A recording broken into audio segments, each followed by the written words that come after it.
తెలంగాణ రాష్ట్రంలో జూబ్లీహిల్స్ ఉప ఎన్నిక హీట్ పెంచుతుంది. గెలుపు కోసం అధికార కాంగ్రెస్, బీఆర్ఎస్, బీజేపీ పడరాని పాటలు పడుతున్నాయి. మూడు పార్టీలు సర్వశక్తులను ఒడ్డి ప్రచారం చేస్తున్నాయి. పోలింగ్కు కేవలం వారం రోజుల వ్యవధి మాత్రమే మిగిలి ఉండడంతో ప్రచారంలో స్పీడ్ పెంచాయి. ఇక్కడ గెలుపు కోసం ఈ మూడు పార్టీలు సర్వశక్తులు ఒడ్డుతున్నాయి. తమ అర్ధబలాన్ని బరిలోకి దించి ప్రచారంలో దూసుకుపోతున్నాయి. సిట్టింగ్ సీటును ఎట్టి పరిస్థితుల్లోనూ వదులుకోకూడదని బీఆర్ఎస్ ఉప ఎన్నికల్లో విజయం సాధించడం ద్వారా బీజేపీ బీఆర్ఎస్ను దెబ్బకొట్టాలని ఇటు సీఎం రేవంత్ రెడ్డి సొంత పార్లమెంట్ నియోజకవర్గంలోని అసెంబ్లీ సెగ్మెంట్కు జరుగుతున్న బైపోల్లో గెలిచి సత్తా చాటాలని కేంద్ర మంత్రి కిషన్ రెడ్డి ఇలా ఈ మూడు పార్టీల నేతలు ఎవరికి వారే తమ వంతు ప్రయత్నాలు చేస్తున్నారు. మూడు పార్టీలకు ప్రతిష్టాత్మకంగా మారిన ఈ బైపోల్లో ఓటు బ్యాంకు కోసం వ్యూహాలు పన్నుతున్నారు. ఓటర్లను ప్రసన్నం చేసుకునే ప్రయత్నం అన్ని పార్టీలు చేస్తుండడంతో ఇక్కడ పొలిటికల్ హీట్ పెరిగింది. ఇక అభివృద్ధి వర్సెస్ సింపతికి మధ్యనే పోటీ అని కాంగ్రెస్ అంటుండగా బీజేపీ వర్సెస్ ఎంఎం మధ్యనే పోటీ అని బీజేపీ తిప్పికొడుతుంది. బీఆర్ఎస్ పార్టీ నుండి అన్ని తానై party working president KTR road షోలు, కార్నర్ మీటింగ్లు నిర్వహిస్తున్నారు. మాగంటిపై ఉన్న సింపతి తమకు కలిసి వస్తుందని ఆయన భావిస్తున్నారు. ప్రభుత్వం చేపడుతున్న ప్రజా వ్యతిరేకత కార్యక్రమాలు ప్రజల్లోకి తీసుకెళ్లి ఓట్లు అడుగుతున్నామని చెబుతున్నారు. ఇక అధికార కాంగ్రెస్ పార్టీ మాత్రం అభివృద్ధి, సంక్షేమ పథకాలు, 6 గ్యారంటీలే అస్త్రాలుగా ప్రచారంలో దూసుకుపోతున్నారు. సీఎం రేవంత్ రెడ్డి రోడ్ షోలు, కార్నర్ మీటింగ్లు నిర్వహిస్తున్నారు. మరోవైపు మంత్రులు, ఎమ్మెల్యేలు, ఎమ్మెల్సీలు, కార్పొరేషన్ చైర్మన్లు, ఇతర పార్టీ ముఖ్యులందరూ ఉప ఎన్నికల ప్రచారంలో పాల్గొంటున్నారు. బీఆర్ఎస్కు 3 పర్యాయాలు అవకాశం ఇస్తే నియోజకవర్గంలో ఎలాంటి అభివృద్ధి జరగలేదని ఎండగడుతున్నారు. కాంగ్రెస్ పార్టీ అధికారంలో ఉండడంతో జూబ్లీహిల్స్ను పేరుకు తగ్గట్టే మరింత అభివృద్ధి చేసి చూపిస్తామని ప్రజల్లోకి వెళ్తున్నారు.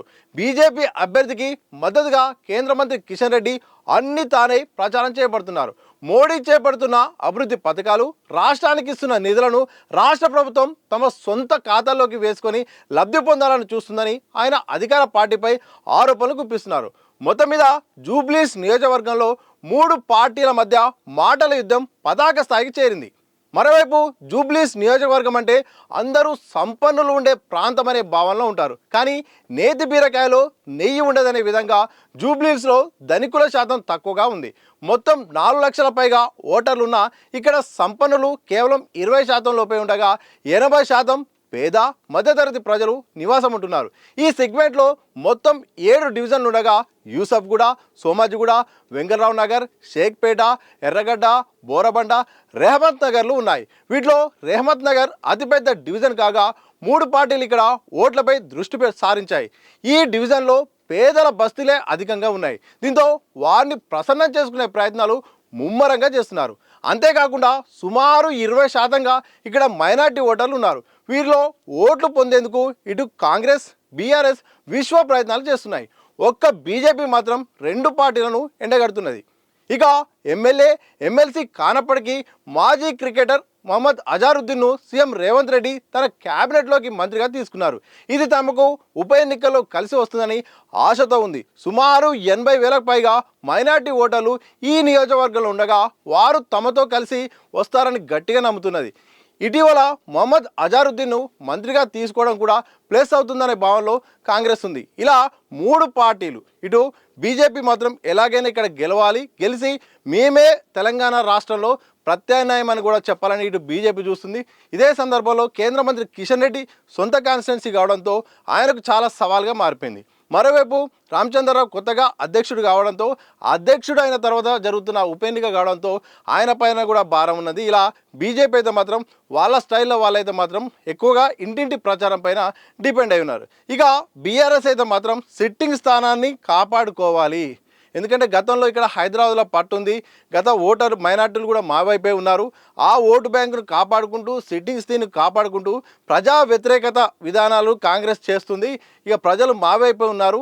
ఈ గెలవడం ద్వారా నెక్స్ట్ వచ్చే ఎన్నికల్లో మొత్తం కూడా ఇక బీఆర్ఎస్ను మళ్ళీ మరొకసారి పునర్వైభవం తీసుకురాని బీఆర్ఎస్ చూస్తుంది.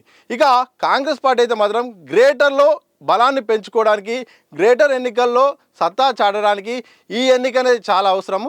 ఈ ఎన్నిక ద్వారా నెక్స్ట్ వచ్చే స్థానిక ఎన్నికలు, ఆ తర్వాత జిహెచ్ఎంసీ ఎన్నికలు, ఆ తర్వాత ప్రతిపక్షాలు చేసే ఆరోపణలన్నీ కూడా తిప్పికొట్టొచ్చు ఈ రిజల్ట్తో అని కూడా ఇటు అధికార కాంగ్రెస్ పార్టీ చూస్తుంది. ఇలా మూడు పార్టీలకు చాలా ముఖ్యమైన ఎన్నికలు ఉన్నాయి. అందుకోసమే ఏ చిన్న అవకాశాన్ని కూడా పార్టీలు వదిలిపెట్టడం లేదు.